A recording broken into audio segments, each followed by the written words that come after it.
A wide-open three-pointer in October features the exact same geometry as one in May, but statistically, you are watching an entirely different sport. For 15 years, a single rule has governed modern basketball strategy. Floor spacing unlocks the offense, which means teams must surround their primary stars with elite shooters.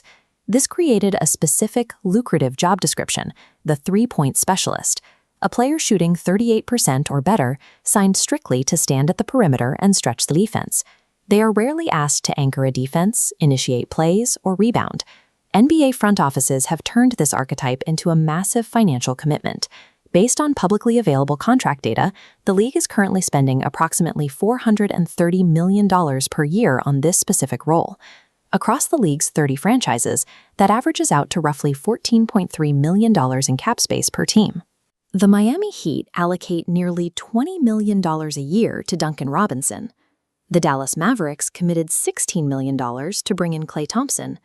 These contracts are written with the expectation of playoff leverage.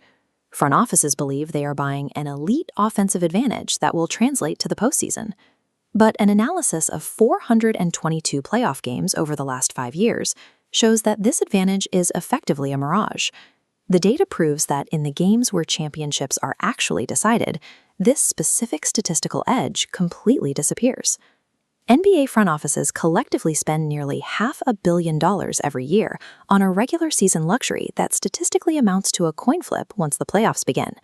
To find the flaw in the spending, we have to look at the wide-open three, a shot with the closest defender at least 6 feet away. In the regular season, the performance gap is clear. Elite shooters hit 45.3% on these looks, while sub-average shooters hit 34.7%. That 10.6 percentage point difference is exactly what justifies a $15 million specialist contract.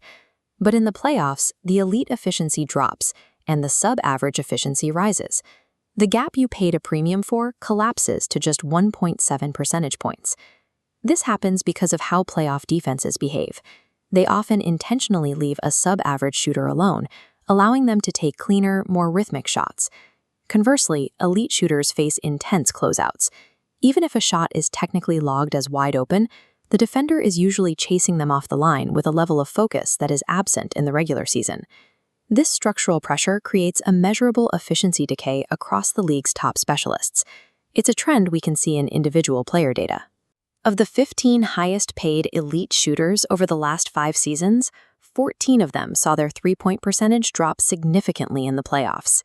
Even the greatest shooter in history is affected by this environment. Stephen Curry sees a drop of 2 percentage points. Kevin Durant's efficiency drops by 4.1%. The phenomenon isn't about talent, it's about the dimensional load of a playoff defense. The 10.6% gap that earns these players their contracts is systematically erased by the defensive focus of the postseason. We zoomed out to full game outcomes using a dataset of 422 playoff games. The data shows that regular season shooting percentages are excellent at predicting blowouts. If you have the better shooting team, you win games by 12 points or more over 83% of the time. But we have to look at the high-stakes games, the ones decided by 3 points or fewer. In these ultra-close games, the team that actually shoots better from 3 that specific night wins only 42.9% of the time. This creates what the framework calls the 50-50-50 wall. In close playoff games, elimination games, and Game 7s, the team with better regular season shooting wins exactly half the time. Across high-pressure categories, the shooting advantage front offices pay for reduces to a coin flip. Executives are paying $14 million per roster spot for a variance edge that yields regular season blowouts, but fails to influence the games that decide the title. If shooting variance neutralizes in the final minutes of a series, what actually decides the winner? This is where possibility cost comes in. Every dollar of cap space spent on one player is a dollar you cannot spend on a different kind of value. Look at the profile of a typical specialist. Their value is almost entirely restricted to one axis, shooting. They offer minimal defense, sub-replacement rebounding, and almost no playmaking. Contrast that with the connector, a player who shoots at league average but contributes significant value elsewhere. The connector is lower on the shooting axis, but the total surface area they cover is much larger. They rebound, defend multiple positions, and generate value through passing. This hidden value is captured by the Ghost Points Index, the contribution a player makes through switchability and secondary creation that doesn't always show up in a box score.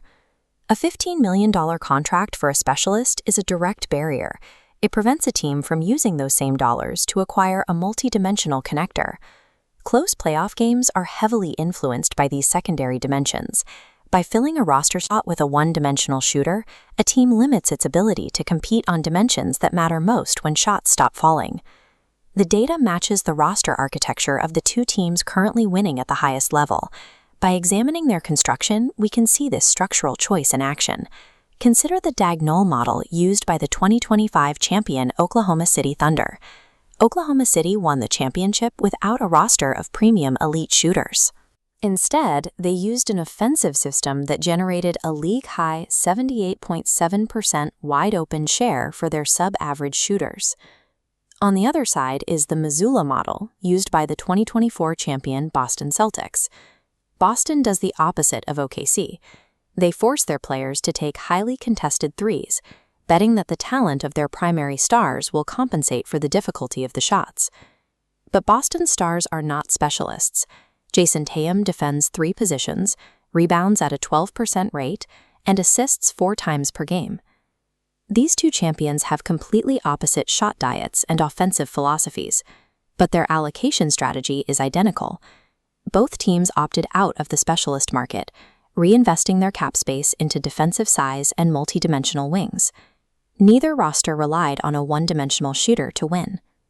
The path forward for NBA front offices is clear. Convert the $15 to $20 million specialist slot into a multi-dimensional connector slot. To make this work, a team must accept a 3 percentage point drop in perimeter shooting in exchange for a massive increase in rebounding, defensive switchability, and playmaking. Josh Hart is the operational form of this strategy. His value comes from the dimensions the playoffs reward: defense, rebounding, and transition pressure. In the regular season, a roster built this way will shoot closer to the league average, which might cost the team a small number of aggregate wins. But in the playoffs, that roster won't be dependent on shooting variance. They will be built to win on the dimensions that stay stable when the game slows down. The market mispricing exists because analytics have spent 15 years valuing the specialist bucket over the connector bucket. The $430 million shooter's mirage is the cleanest arbitrage opportunity in basketball. The first teams to move their money out of specialization and into multi-dimensional contribution will build an insurmountable championship advantage.